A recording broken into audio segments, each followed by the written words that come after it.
Olá, eu sou o Gustavo Cavani e estamos começando mais um Diálogos. Hoje estamos na presença mais uma vez do meu amigo Serginho Amizade. Tudo bem, Serginho? Tudo bem, Sérgio, Gustavo, Gisele, nossa convidada. É um prazer. Vamos tocar, vocês vão se surpreender com o que vocês têm para ouvir em frente aqui. E nesse Diálogos a gente tem uma conversa bem legal. Trouxemos a jornalista Gisele Corrêa, que vai contar um pouco sobre a trajetória dela no futebol. Tudo bem, Gisele? Tudo bem, uma alegria estar aqui na Opinião. Falei para vocês que estou conhecendo hoje a sede, né, do jornal, mas já conhecia de conteúdo, de jornal impresso também. Então, uma alegria muito grande estar aqui e poder falar um pouquinho da minha trajetória. Perfeito. Gisele, a paixão pelo futebol, como é isso? Eu, quando olho para você, aí eu tenho direito de ver o que eu quero também. Eu vejo uma menina brincando de jogar bola com a cabeça de uma boneca. Foi assim que a minha filha fazia pequenininha. Quando nasce esse amor? Quando você sente pela primeira vez? Como é isso? Eu acho que todos nós que gostamos de futebol, né? Eu acho que muitas das paixões, acho não, é fato, muitas das paixões que nós temos durante a vida nascem na infância. E eu falo muito de família quando eu falo de futebol, assim, porque o futebol sempre foi aquele elo entre meu pai, que geralmente é assim, né? O pai com o garoto, o pai com a garota que leva para o estádio, mas também com as mulheres da minha família. Então, falo muito da minha mãe também, da minha irmã, que gosta muito de futebol. Inclusive, a minha irmã frequenta até hoje estádio, até sozinha, assim, para assistir jogos do Clube do Remo. Então, existe um vínculo muito grande quando a gente pensa ali no âmbito familiar. Eu cresci num lar onde das quatro pessoas que conviviam comigo, 3 eram apaixonadas por futebol, com exceção do meu irmão, que já era mais do videogame. Então, a gente tinha esse relacionamento com o esporte muito grande. Eu lembro, até trazendo um pouco dessa memória de infância, eu sempre joguei também, desde 4, 5 anos de idade, que eu lembro que eu jogava futebol na escola e tudo, e eu estudava em escola católica, então tinha aquela dificuldade, porque você tinha, querendo ou não, nossa, mas é menina, a menina vai para o vôlei, menina vai para determinados esportes. E eu tive a possibilidade de jogar futebol naquela hora do intervalo, junto com os meninos, junto com algumas meninas que gostavam também. Mas uma das lembranças mais bonitas que eu tenho, assim, daquele momento de reunião em família, meus pais sempre trabalharam fora de casa. Os dois trabalham com educação, meu pai é engenheiro de computação, minha mãe era professora. E aí chega um momento que a gente se reunia durante o dia, depois de passar o dia na escola, depois de passar o dia nas atividades profissionais deles, que era exatamente naquela hora que o Remo ia jogar. E meu pai convocava os filhos para o quarto. O quarto dele era o único que tinha televisão. E a gente ia lá assistir, ficava os dois na cama, sentados, e a gente, assim, né, abaixados ali ao redor da TV. Eu acho que esse momento de reunião é muito do que é o esporte. O esporte é reunir, o esporte é se emocionar, é passar raiva junto também. Eu acho que o esporte ele é sentir. E aí, quando é que começou essa tua vontade de seguir na carreira do jornalismo, de começar a estudar mais sobre o assunto e trabalhar de futebol, né? Porque é normal você sentir uma paixão pelo futebol, principalmente no Brasil, né? Que é o principal esporte, que todo mundo é apaixonado. Mas quando você decidiu que não, é isso que eu quero trabalhar, é isso que eu quero fazer da minha vida? Também foi muito cedo, assim. Eu acho que antes de eu saber o que era vestibular, o que era Enem, eu já sabia que eu queria ser jornalista esportiva. E até tem uma história familiar que eu conto bastante, que é o fato do meu pai ter proposto, porque assim, ter proposto que eu fosse repórter esportiva. Aquela repórter de beira de campo mesmo, que eu acho que é a primeira imagem quando a gente pensa em jornalismo esportivo. Então, eu sempre acompanhei futebol, já tive a minha fase de acompanhar futebol internacional, de ter um time na Europa. Hoje eu sou mais focada no futebol local, as modalidades brasileiras mesmo, a seleção brasileira, feminina, masculina, enfim. Mas só para dizer que futebol, ele era, assim, uma diversão, era, assim, um momento de pausa também no dia, aquele momento de você estar mais concentrado em algo, assim, né, para além dos estudos. E eu lembro que eu era uma menina, assim, até meus 13 anos, mais ou menos, eu era daquela criança que tinha uma certa facilidade nos estudos, mas não era muito dedicada. E aí eu lembro que eu, no 8º ano, que é a 7ª série, né, eu acabei quase reprovando em matemática na escola, porque nas aulas de matemática eu queria estar na quadra. E aí foi aquela chamada de atenção lá em casa, até porque meus pais, como eu falei, trabalham com educação. E teve um momento assim que foi muito simbólico para mim, foi quando eu percebi que eu não seria jogadora. E não porque eu não queria, e não porque por outras questões, mas por questão de habilidade mesmo, né? Então eu vi que não iria dar certo, meu pai foi bem sincero comigo, e ele chegou e falou, filha, seguinte, você tem que escolher uma profissão daqui a pouco, e eu com 11 para 12 anos, você tem que escolher uma profissão daqui a pouco, E olha, eu acho que jogadora de futebol, embora eu nunca tenha levado esse plano a sério, porque eu tinha noção da minha própria, né, meu talento, digamos assim, mas ele chegou e falou, olha, existe uma função que é ser jornalista. E sendo jornalista, você vai aos jogos também. Você fica à beira do gramado. E aquilo me fascinou. Eu falei, poxa, que ideia legal. Não preciso pagar ingresso. Vou estar lá acompanhando os clubes, né? Toda a dinâmica do futebol. Eu achei aquilo sensacional, assim. E assim, meu pai, ele tem muito... eu acho que ele foi, assim, o incentivador inicial, assim. E aí depois todo mundo acolheu esse plano, né? Então, desde 12 anos, 11 anos, eu lembro que a minha primeira coletiva eu tinha 13 anos de idade. Eu dei entrevista pro Globo Esporte local lá no Pará, fazendo uma pergunta para um jogador que tinha sido anunciado. Tem todos esses registros nas redes sociais e tal. E eu sempre achei essa dinâmica do jornalismo muito importante, assim, para a sociedade mesmo, sabe? E aí vem as questões mais de amadurecimento, vem o Enem, vem o vestibular, vem as escolhas que a gente faz na vida.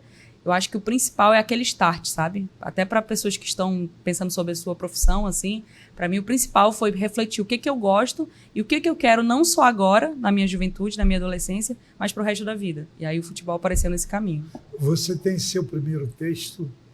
Olha, o meu primeiro texto, assim, não sei se é exatamente o primeiro, mas, um dos primeiros. É, um dos primeiros foi uma crônica, nem tinha a ver com esporte, assim. Eu lembro que eu tinha um sonho, assim, antes do jornalismo, e aí eu tô falando isso, eu nunca contei isso, eu acho que, assim, frente às câmeras. Mas o meu primeiro sonho era ser escritora de livro didático. Eu achava demais, porque a gente começava o ano letivo, você recebia aqueles livros.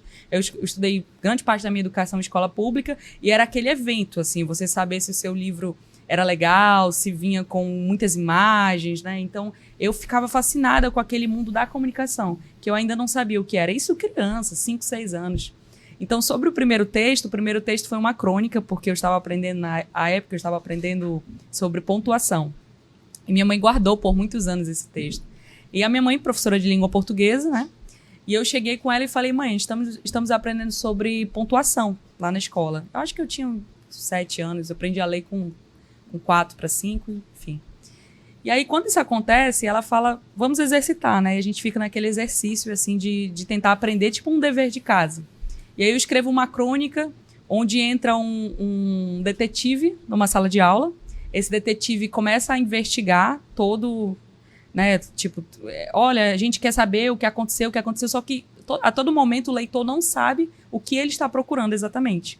E chega no final, ele fala assim, alguém finalmente, um aluno, o que você está procurando afinal? E ele fala o seguinte, foi o ponto final que no texto não apareceu. Era um texto todo corrido, sem ponto final, e era mais ou menos eu treinando, com vírgulas, com aspas, como seria um texto sem ponto final. Eu estava entendendo a importância da pontuação para um texto corrido.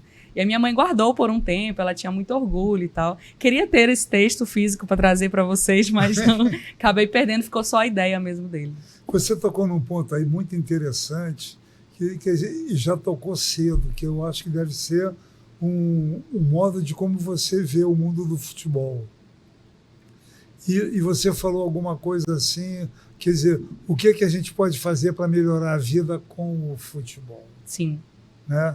Isso, quer dizer, sua formação aqui toda, quer dizer, você foi para a universidade, se formou, está indo trabalhar, né, fora e tudo, e para trabalhando com isso. Como é que você vê essa relação da sociedade brasileira e o futebol, e em que o futebol, como assim diríamos, né, nós que somos apaixonados por isso, o nosso maior produto cultural, né, da nossa raça, do nosso povo, o que se pode fazer para melhorar a vida no país? Até hoje eu acho impressionante o fato do futebol, e aí há versões e versões da história, ter sido importado, né? Ter sido algo que veio dos ingleses, assim, a partir de uma elite que ia estudar na Inglaterra, na Europa, e trazia algumas referências culturais, assim, porque eu acho que o futebol é tão brasileiro, o futebol, ele tem tanta conexão com o que a gente tem como povo.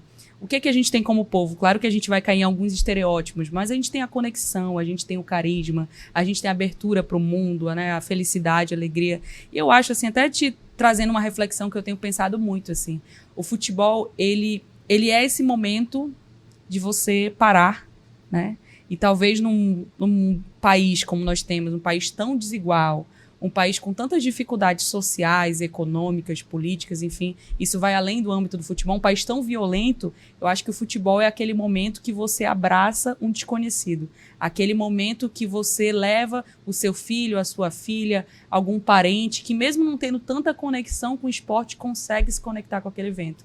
Então o futebol, ele tem muito da emoção, assim, e isso é muito bom, a gente precisa disso. Eu frequento muito estádio, a maioria das vezes eu não estou em cabine de imprensa, eu estou em arquibancada, acompanhando jogos do Ceará, do Fortaleza e do Ferroviário, e outras equipes cearenses também. E eu percebo muito como hoje a gente vê, por exemplo, o movimento de crianças indo ao estádio, e algumas crianças não conseguem, por exemplo, passar 2 horas, que é um tempo de uma partida de futebol, um pouquinho mais, sem estar no celular. E eu lembro muito de eu criança que ir ao estádio era o evento da semana. Era o que eu ia contar para os meus colegas no outro dia da escola. Isso é uma mudança geracional. Mas, ao mesmo tempo, eu acho que o futebol ele não perdeu a sua essência, que é a essência de reunião de pessoas, sabe? E quando a gente fala de competitividade, esporte de alto nível, né, de questões financeiras do futebol, isso entra no outro âmbito. Mas, em essência, o futebol é reunir pessoas, é gerar afetos, né, é gerar emoções, é gerar a tristeza, a alegria, a decepção, a frustração. Isso é tão importante numa sociedade que é tão individualista. O esporte ele vai ser sempre coletivo. Eu votei a primeira vez para capitão de um time de meninos de 12 a 13 anos. Votei a primeira vez para escolher o capitão do time. Quer dizer, muito grandioso. Sim, e até pegando o gancho, assim, uma historinha bem rápida. Falo muito do meu pai, da minha família e tudo mais. Eu tive esse histórico curto de atleta, assim, de atleta de escola e tal. Nunca fui profissional, nunca nem considerei isso uma possibilidade real, assim. Mas eu lembro que quando eu era criança, de 8 para 7 anos, eu comecei a disputar aqueles interclasses. E toda a vida que ia para a reta final, ali, tipo, dava um empate e tal, eu ia cobrar o pênalti e eu sempre errava. Sempre errava. Eu não tenho um título na minha carreira de interclasse. Por quê? O que isso me ensinou? Primeiro, a lidar com a frustração. Porque eu errava o pênalti, a minha mãe me levava para casa e eu ia dizendo, eu nunca mais jogo futsal, eu não quero saber de futsal, o esporte é horrível, nada presta. E assim, é tão importante a gente aprender uma palavra que até esse sentimento ele tem uma palavra hoje que é resiliência. No ano seguinte eu estava lá e eu não só ia para os jogos, como eu organizava o time, mandava fazer o uniforme, era capitão, fazia tudo possível. Então, assim, eu acho que meu aproveitamento, enfim, 8 anos sem título é algo grave, né? Eu joguei até os 16 anos, assim, de forma competitiva. Mas eu acho que o mais importante disso é como o esporte me formou e forma todos nós, a todo momento. Até você que talvez não tenha tanta conexão com o esporte, mas eu joguei na escola, mas ali você tem uma noção de coletividade, você tem uma noção de respeito ao próximo. Eu acho isso tão importante, tão bonito, e eu aprendi isso muito cedo. Eu acho que se não fosse pelo esporte na minha trajetória, grande parte da minha moralidade, da minha visão de mundo tinha sido diferente, deturpada nesse sentido. Muito, muito bonito ver esse discurso do como o futebol é importante para você, e não só para você, como para a população em geral, Sim. como uma forma de união, né? E aí, puxando um pouco para esse assunto, você fala muito sobre a importância não só da sua família, mas do seu pai na sua história, né? Sim. E eu queria saber esse apoio dele, o quão foi determinante para essa sua escolha. Ainda mais contando que é uma profissão historicamente difícil para o público feminino, Sim. principalmente profissionalmente, falando profissionalmente, tem uma área com muito preconceito em cima das mulheres, né? E aí eu queria saber como foi esse apoio e como foi o quão determinante foi essa ajuda do seu pai. Muito determinante, assim. Aí eu falei no começo dessa entrevista, eu falei sobre meu pai, né? Que é uma figura muito presente até hoje para mim. Mas, assim, eu acho que é todo um apoio familiar, assim, porque quando a gente vem de uma família que o natural, e isso é um privilégio, o natural é fazer faculdade, o natural é ter grandes oportunidades, como eu tive ao longo da minha formação, eu acho que você tem que fazer jus a isso, né? Porque muita gente recebe a oportunidade e não dá continuidade a ela. Então, eu tive a possibilidade de fazer faculdade, de estudar em boas escolas, né? E assim, poder muito guiar meu caminho, assim. Eu acho que meus pais, de maneira geral, meu pai e minha mãe, eles foram muito aquelas pessoas que eu acho que é a função da família, assim. Se algo dá errado, eu tô aqui. Escolha seu caminho, vá pra cima, faça o que você quiser, mas se algo dá errado, eu tô aqui. né? E se algo der certo, nós vamos comemorar juntos, assim. E assim, recentemente, quando eu passei pelo processo seletivo e aí fui aprovada no novo emprego e tal, eu liguei pro meu pai, eu não tinha nem sido aprovada 100%, assim, eu tava nos 80%, ia ter uma entrevista final ainda, e eu liguei a ele e eu falei assim, pai, eu tô indo morar em São Paulo, eu tô muito confiante de que vai dar certo, porque as entrevistas foram boas e tal, e aí eu tô falando pra vocês também, abrindo o coração aqui, como foi esse processo. E assim, meu pai, ele foi tão maravilhoso de dizer assim, minha filha, a gente já vai ver aluguel, a gente já vai saber quanto é, a gente vai saber onde você vai trabalhar. Ele estava em São Paulo, coincidentemente, né, com uma tia minha, e aí ele já, onde ele passava, ele me mandava foto do, né, de onde, número para alugar e tal. Então sempre foi assim, escolha que você, a partir da sua escolha, vai gerar consequências, terão consequências, tanto positivas quanto negativas, mas a gente vai estar aqui para elas, para vivê-las juntas. Eu acho que família é muito isso. Eu moro há 4 anos longe da minha família e eu sei que se eu precisar de algo, se a gente tiver alguma dificuldade, eles vão estar lá, assim. E aí, para fechar sobre a questão que eu acho que é um assunto super pertinente, assim, hoje a gente fala muito de mulheres comentaristas, né? Eu tive na minha infância, até porque eu tenho apenas 23 anos, então eu nasci lá em 2002, né? Eu sempre tive referências femininas, assim, eu cito tanto no âmbito do Pará, assim, da imprensa esportiva paraense, né, a Ciane Neno, algumas mulheres que já faziam crônica há muitos anos lá, e quando eu olhava para a televisão a nível nacional, a Fernanda Gentil, que é minha grande referência no sentido de apresentação, né, ela é maravilhosa, assim, e assim, eu olhava para essas mulheres e tantas outras, e eu via que aquilo era possível. E é tão importante você ter aquela referência, sabe? E é uma referência de gênero também, mas é uma referência de uma profissional muito acima da média, sabe? E eu acho que isso é bem importante, assim. Então, eu sou muito feliz hoje de viver nesse momento histórico de que a gente tem algum espaço. Ainda é muito desigual. As redações ainda são majoritariamente masculinas. Eu acho que não só as redações, mas os temas, os olhares, as abordagens. Mas o que a gente vê hoje, e aí eu tento olhar sempre com muito otimismo, assim, eu vejo hoje um outro panorama, assim, e em relação a pessoas que faziam jornalismo esportivo, mulheres nos anos 80, 90, mudou muito a mídia, e tende a mudar ainda mais, e novos espaços surgem, né? Vocês estão aqui no Opinião é um jornal recente, então, assim, tem outras Cazé TV da vida, né? Outros streams aparecendo, outras possibilidades.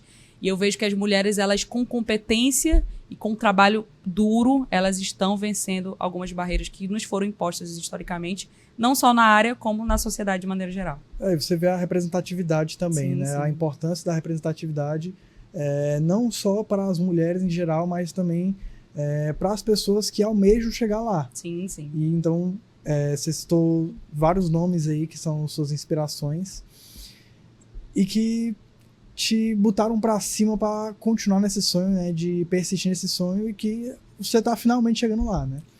E assim, é bem engraçado porque eu tenho alguns momentos, assim, me convidam para entrevistas e tal, e eu fico até constrangida. Não sei se vocês percebem, mas eu fico um pouco constrangida, assim, não com elogios, mas eu fico constrangida porque eu acho que, assim, eu fico refletindo sobre isso de ter 23 anos e estar em lugares de muito privilégio, que eu sei que tem pessoas que dedicam a carreira e que, infelizmente, por uma questão de mercado, por questões que não competem só ao jornalismo, acabam não chegando lá. Eu me sinto muito privilegiada, de verdade, assim, de poder falar com vocês, de poder falar com o público que me acompanha nas redes sociais, nos programas de TV, enfim, nas transmissões.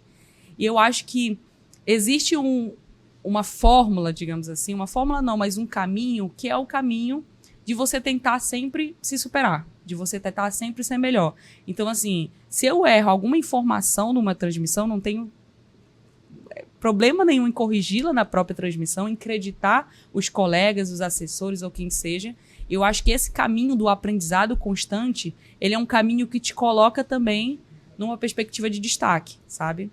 E aí eu tô falando como alguém que tá começando a carreira, eu tô com 23 anos, né? Eu tô formada há menos de um ano, assim, algo muito recente. Mas que bom que eu tenho essa possibilidade de estar nesses espaços. Mas é uma visão democrática da relação, do viver, né?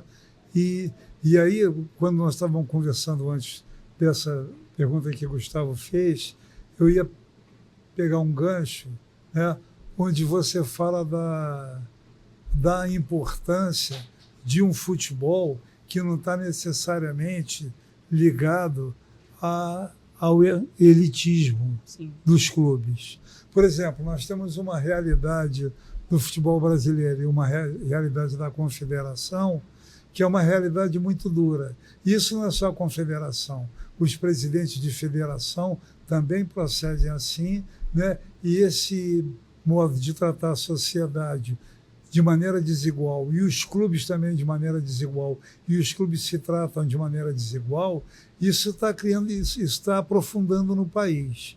Então é extremamente curioso. Se por um lado a gente tem todo esse avanço no futebol feminino, ganhando espaço, comentaristas, né, pessoas presentes e emitindo suas opiniões e dando ao futebol, sabe, uma clientela que não assistia futebol. Verdade, tem entendeu? isso também. Tem isso é um dado fundamental. Eu vi o jogo da Copa do Mundo Mundial de Feminino, então tinha muita gente que geralmente não assiste jogo. Por quê? Porque está diante de outros valores que necessariamente tem lá competição, tem uma série de coisas, mas tem as mulheres são diferentes. Elas guardam um cuidado. É como se elas criassem um mundo. Entendeu? Como é que você vê aí essa situação da CBF, desse elitismo no futebol, dessa falta de educação no campo de futebol, que nenhum juiz pode marcar nada, que 6, 7 jogadores vão para cima dele imediatamente, ele não pode expulsar ninguém, porque senão vão dizer que ele acabou com o jogo, e isso foi uma coisa ruim. Qual é o seu olhar sobre isso, associado a essa visão que você tem, que está ligado à tua formação desde o primário bem feito é um segredo. Sim. Você tem todo esse currículo aqui, que é muito bom, mas como é que você vê isso, essa coisa, né, o lado social de que o futebol pode ajudar? Olha, é uma pergunta complexa, assim, tem Eu sei vários que pontos. envolve muita Assim, coisa. Exatamente, mas eu queria primeiro destacar algo, até como meu pai é dirigente, né, de futebol, e eu acompanho esse processo todo dele lá no Pará. Enfim, o clube acabou de ser rebaixado. Ele é do Remo? Não, ele é da Sociedade Esportiva Caeté, é um clube, né, enfim, lá da nossa cidade, Bragança. Mas eu queria abrir esse parêntese assim, em relação à pergunta que você fez sobre esse momento do futebol brasileiro. Porque o primeiro ponto, que eu acho que é uma questão até muito clara assim, e muito factual, que a gente não pode ignorar: o futebol é um esporte caro. Eu tenho dito isso de maneira constante, assim, nas transmissões, nos comentários. Futebol é um esporte caro. Futebol brasileiro está inflacionado. A gente ouve isso de dirigente, próprio Marcelo Paes, outro dirigente também tem dito isso. E é verdade. Tem uma questão monetária aí da força da moeda, das moedas europeias, né, da força das moedas de outras, da Arábia Saudita, enfim, questões aí mais políticas do esporte, né? E quando eu penso que o futebol é um esporte caro, isso é fato, alguém tem que pagar a conta. Existe essa questão. O que eu vejo hoje como algo que pode ser aprimorado, principalmente por dirigentes, e a gente está aqui num estado, por exemplo, nordestino, que nós temos política de ingressos que estão abaixo de todas as outras capitais do país. Isso é muito positivo, isso é um case. A gente fala de Fortaleza, eu já fui para jogos de Fortaleza em casa, em competições importantes, por R$30, meia 15 para estudante. Eu acho importante a manutenção disso. O que eu vejo de forma estratégica, assim, para te responder em relação à popularização do esporte ou não, que o esporte ele é essencialmente popular, ele tem que se manter, e o que eu vejo que necessita é um olhar um pouco mais estratégico em relação ao marketing das equipes. Eu falei isso recentemente. O torcedor, ele não é só torcedor. Ele é pai, ele é mãe, ele matricula a criança numa escola, ele faz compras mensais. Então, ele vai consumir durante todo o momento fora do estádio também. Então, não precisa que os estádios sejam tão caros, que os ingressos sejam tão caros. Por quê? Porque se eu agregar valor à minha marca em relação ao clube, exemplo muito simples aqui no Ceará, tem a tapioca do Vozão e a tapioca do Leão. E tem torcedor que briga para comprar mais tapioca para ter o estoque menor de determinada equipe. Então, aos clubes falta, né? Os clubes precisam entender esse torcedor consumidor. Coisa que La Liga e Premier League já entendem até demais, né? Porque tudo lá é vendido, assim. Então, acho que tem uma perspectiva de crescimento, tanto no âmbito do marketing como comercial.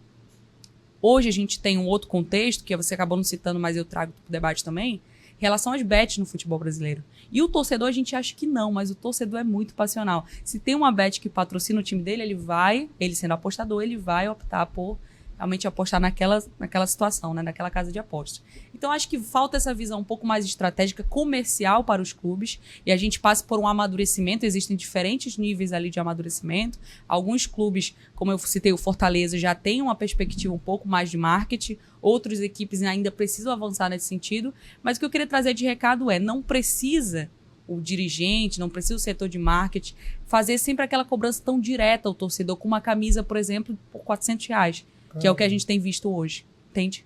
Porque isso você afasta o torcedor. E essa distância, ela é o começo de toda a crise. A distância entre o que se apresenta no gramado e o que se tem de ideal ali, de amor ao clube, de dedicação ao clube. Então, de maneira geral, a reflexão é essa. O torcedor, ele é sempre consumidor, onde quer que ele esteja. O torcedor, ele é um apoiador da sua equipe, não precisa ser só sócio. Eu vejo pessoas que ganham salário mínimo, mas estão sócios torcedores. Mesmo que seja naquele sócio mais barato, que é aquele sócio 15%, 20% no ingresso. Então isso é muito simbólico, assim. Eu acho que falta para a gente poder manter um futebol competitivo, que é um futebol caro, porque hoje um jogador que vai para a Europa são milhões. Um jogador jovem, 17 anos, o Estevão está para provar, o próprio Hendrick. Mas você também precisa olhar para esse lado mais social. Não dá para afastar o futebol do povo, da população, do torcedor. É isso que mantém ele vivo. Muito... Miséria não vale não. Antes de finalizar aqui nossa entrevista, eu queria conversar contigo só para saber quais são as tuas expectativas para o futuro, quais são os projetos que estão por vir na sua vida. Bacana essa pergunta, porque assim, eu falo muito gosto muito de viver o presente, esse é o primeiro ponto, assim.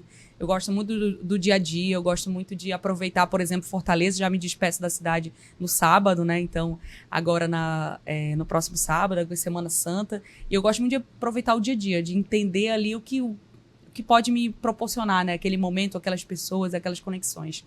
Mas falando de futuro, e eu acho que o futuro ele se faz hoje também, né? E alguns movimentos que a gente faz na vida, principalmente nós jovens, são muito estratégicos, assim. E eu tenho um grande sonho, que é de cobrir um grande evento de futebol de forma presencial. Eu já fiz, ano passado, nas Olimpíadas, eu escrevi sobre, no site que eu trabalho, do Esporte News Brasil.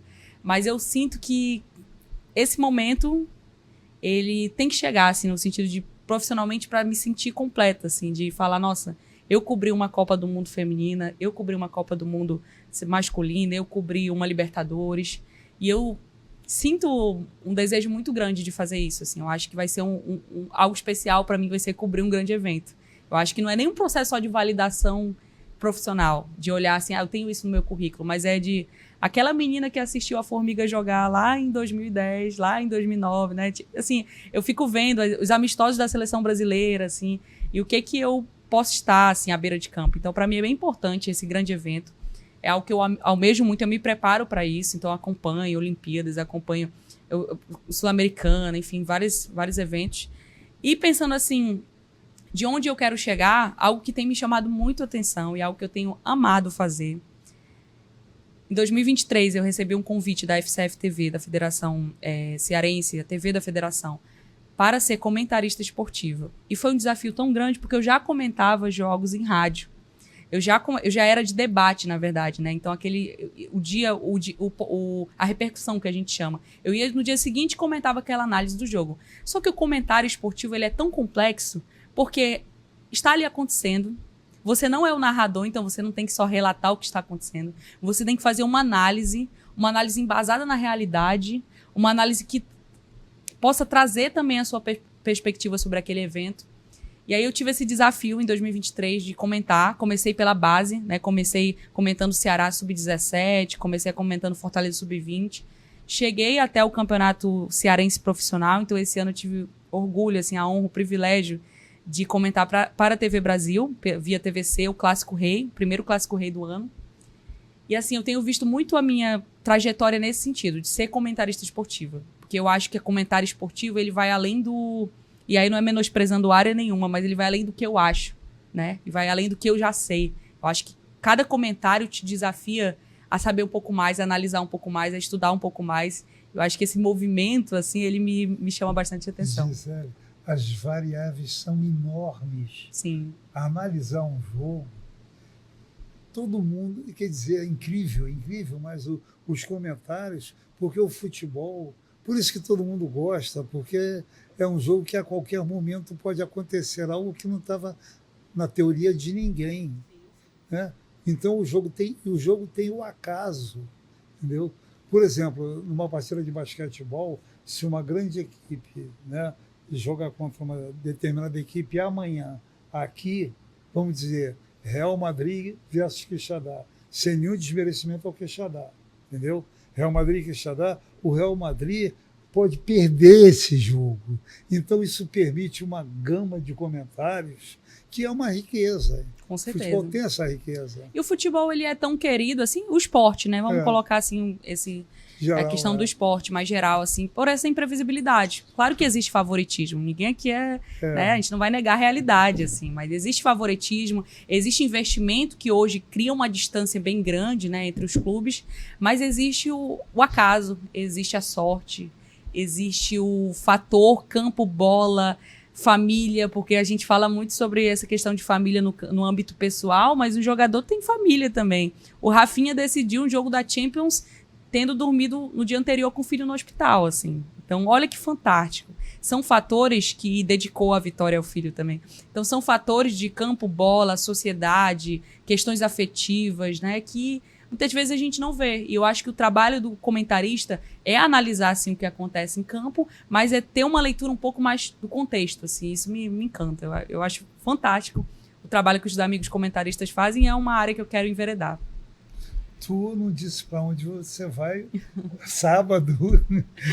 Você vai Exatamente. sábado onde você vai trabalhar e tudo. E também, para completar, eu queria saber como você vê essa seleção brasileira feminina, que eu adorei no jogo contra os Estados Unidos. Eu vi e fiquei, caramba, como estão jogando. Perfeito. Eu vou casar as duas perguntas, assim, né? Até porque o nosso tempo já está um pouquinho mais curto, já estou de olho também ali no relógio. Mas, assim, em relação ao meu destino, né? O meu destino, assim, eu recebi, assim, uma convocação, digamos assim. Foi um processo seletivo que eu participei e tudo mais, do Lance, do jornal Lance São Paulo. O jornal Lance, para quem não sabe, é uma referência de cobertura esportiva há muito tempo, né?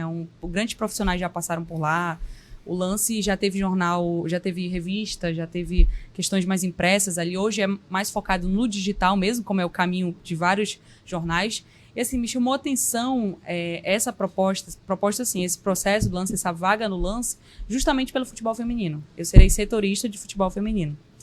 E ser setorista envolve uma responsabilidade, que é a responsabilidade da imersão. Eu ainda não tive essa oportunidade de ser setorista de algo.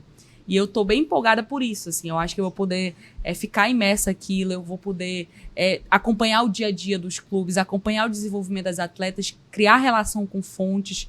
Isso tudo há 2 anos de uma Copa Feminina. Eu acho que aí tá tudo tão especial, assim. Parece que casou tão bem, sabe?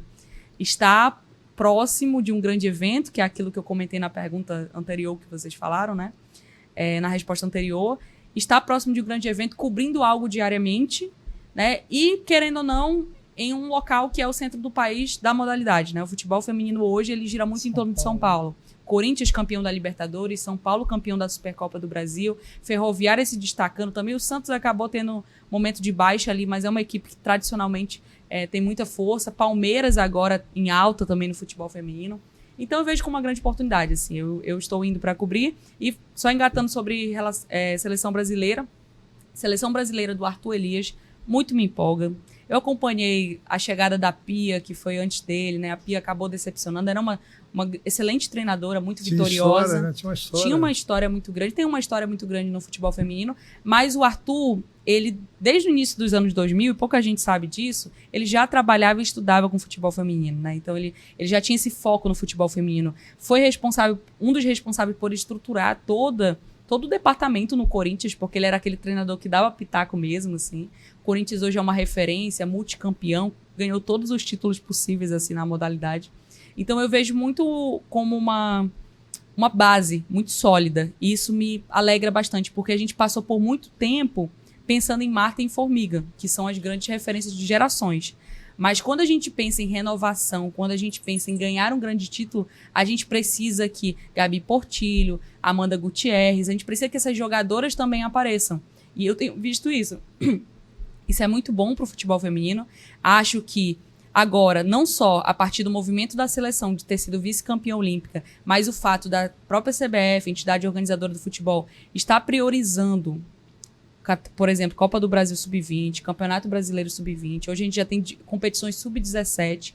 Ainda está longe do que era para ser, né, comparado até ao masculino. Mas eu vejo uma evolução e essa evolução muito me empolga. Assim. Eu acho que o futuro é realmente a gente olhar sem distinção, sem tanta distinção para essa modalidade. O coletivo da seleção brasileira.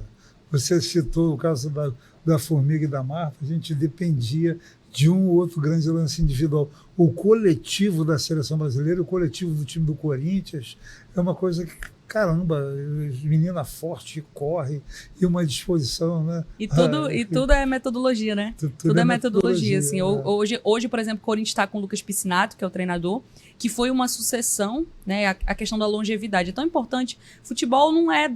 Pode ter e a gente é fábrica disso, de meninas e meninos talentosos, mas o futebol não é da noite pro dia. Existe toda uma escola, existe toda uma metodologia, e por isso o sucesso do Corinthians no âmbito paulista, e por isso também nós teremos, se Deus quiser, sucesso pela seleção brasileira. Gisele, queria agradecer sua participação. Você comentou aí sobre o seu sonho de cobrir um grande evento. Sim, sim. E ainda bem que você comentou, né? Que a Copa do Mundo Feminino está batendo na porta. Vai ser aqui no Brasil 2027. E aí a torcida fica nessa expectativa de como vai ser essa seleção brasileira, ainda mais numa geração pós Marta e Formiga. A gente não tem muita certeza se ainda vão persistir, porque esses ídolos são difíceis de se esquecerem, né? Então ainda é um processo difícil de reestruturação, mas a gente vê que tá formando um caminho diferente dessa vez, e um caminho com muito sucesso. Acabou de vencer os Estados Unidos, que é um marco assim enorme, maior campeão da Copa do Mundo. Sim. Então você vê que mesmo sem essas craques, a geração tá aí para mostrar que elas também são capazes. São capazes e é muito possível, né? Eu falei sobre metodologia, assim, eu acho que a palavra metodologia, o método, ele resume, assim, até pela questão da profissionalização do futebol feminino no Brasil, proibição, né? Nós tivemos muitas décadas de proibição. Eu acho que a gente ficou um pouco parado no tempo nesse sentido. Então, os outros países, você citou os Estados Unidos, que é a grande referência do mundo em relação ao futebol feminino. Inglaterra também, né? Tem a Alemanha, que vai bem, enfim. Na América do Sul ainda somos a referência. Suécia, Dinamarca, tem uma...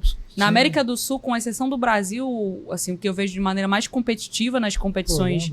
A Colômbia, exatamente. Então, assim, existe uma dificuldade mesmo, e isso tem a ver com fatores históricos, e não é uma questão, porque mulheres não sabem jogar bola, como muita gente falou por aí, né? Muita gente, mas não dá para elas questões físicas. Não.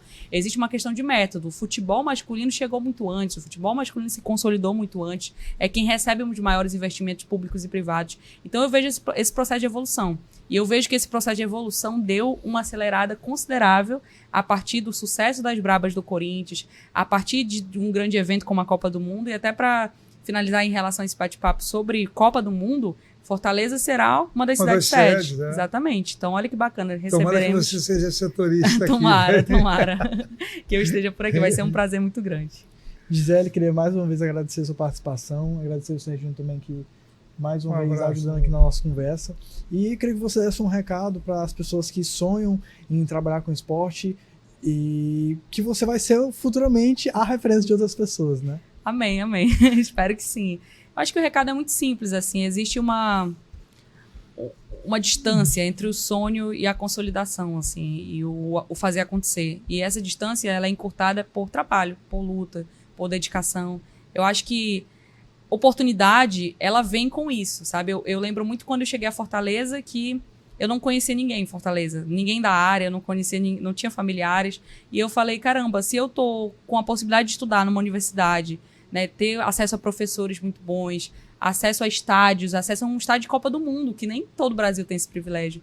Então eu vou me dedicar a isso daqui. E a dedicar, às vezes, aí tem muita gente que fica frustrado porque não consegue em 1, 2, 3 anos, mas aproveitar o processo. Saber que quando você está lendo, quando você está estudando, quando você está assistindo uma partida e analisando, você nunca está ficando atrás, porque você não está ainda numa grande emissora.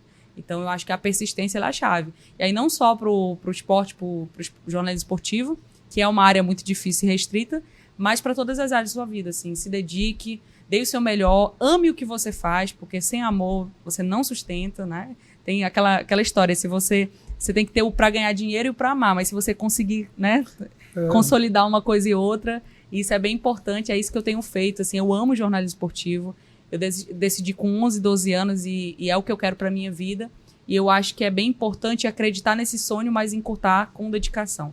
Preencher, como eu falei, o desejo da consolidação com muita, muita, muita dedicação. Perfeito. Eu também queria agradecer você que acompanha essa entrevista até aqui. Se você gostou, deixe seu like, acompanhe a opinião em todas as redes sociais e eu espero você até o próximo Diálogos.